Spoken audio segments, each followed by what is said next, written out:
Alright, we're back again. Got a Sawzall this time. I'm going to cut the snorkel off of this one and swap the wheels and tires over, figure out the fender situation, hopefully. Swap those on and maybe get the snorkel mocked up. I don't have the coupler that I'm going to need to put it back together, and I do not have the Sawzall or the hole saw to cut the hole in the fender on this one.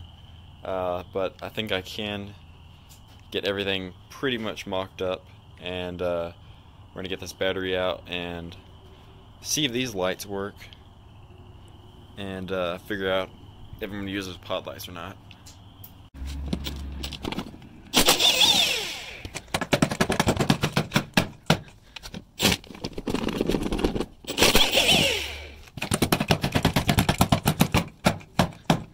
Let's not let that fall. Who am I kidding? Y'all don't want to see this. Okay, got it off. Cleaned some of the mud off of the shock. And I got asked, how did I actually lift that one? Well, all I did is you take yourself some channel locks and you rotate this, like, you pull it toward you, see that? And you just turn it all the way up. Got one more notch to go. And there we go. It's on its highest setting, which I don't know exactly how much it raises it, but I do know that it does. I didn't actually measure, and I'm not really worried about it because they don't actually sell lift kits for these four-wheelers, but that is really enough, and it still keeps your CV axle angle at a decent, of course it's at full droop right now, but it keeps it at a good angle, so that's all we're worried about here. Okay, one thing that bothered me about this one is I had my 1-inch spacers on the front, and then I had these Suzuki Eager wheels, and it had a wider track in the front than it did the rear. Well, pulled the wheel off and I was putting this one back on, came off of the rear on this one. I was like, wait a minute, it's like, why don't I just flip it around and get, I measured it 3 more inches of offset, because this has a 1.5 inch offset from the hub to the lip, and this is a 1-inch spacer, therefore being 2.5 inches wider than the front. And now the rear is 3 inches wider than it was, so that only means instead of being 2.5 inches wider in the front and then the rear stock, now it'll only be a 1/2 inch wider in the rear than the front, so it'll appear even. I don't think you're going to notice a 1/2 inch, very much by the eye.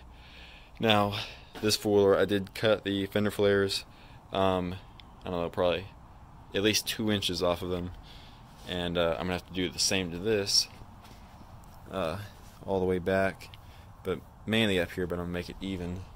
And something I wanted to point out about this four-wheeler, the reason I had to cut on the back for sure is because, one, they're broken and warped, but this four-wheeler had been wrecked and rolled, and everything's tweaked and twisted on it. And the rear suspension, I don't know if you can pick it up on camera, but you can kind of see it right there. That wheel had got hit by a tree or something and pulled everything back. Well, they heated portions of it up and moved it back and welded it, and it's still cracked. As you can see, this control arm here is pretty well screwed. I mean, look at that, it's bad. So this wheel always kind of sat kind of funky and lopsided, like more rearward, and had more camber to it. This one was pretty good, but that four-wheeler is solid, so straight away we're going to have much better results in the rear with it being even. Nothing's bent, nothing's tweaked. So let's get these things on and see what the stance looks like. Alright, got both of them on. It's looking good. I'll let this thing down and try to settle the suspension and see how it looks.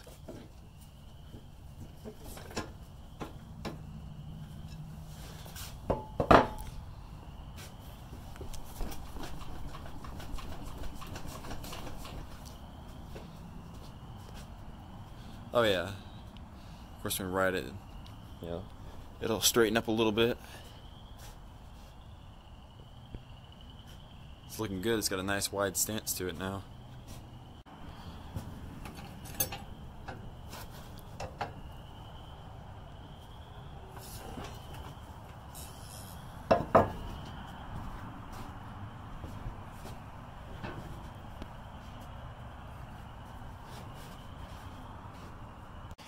Okay, so now all we got to do is cut the fender flares, which should be pretty easy.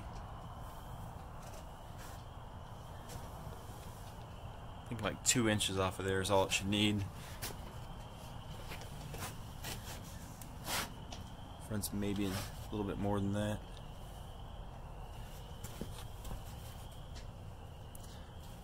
It's looking like we're going to clear the brace pretty good. See how it is when we get to turning it, see what we got to bend.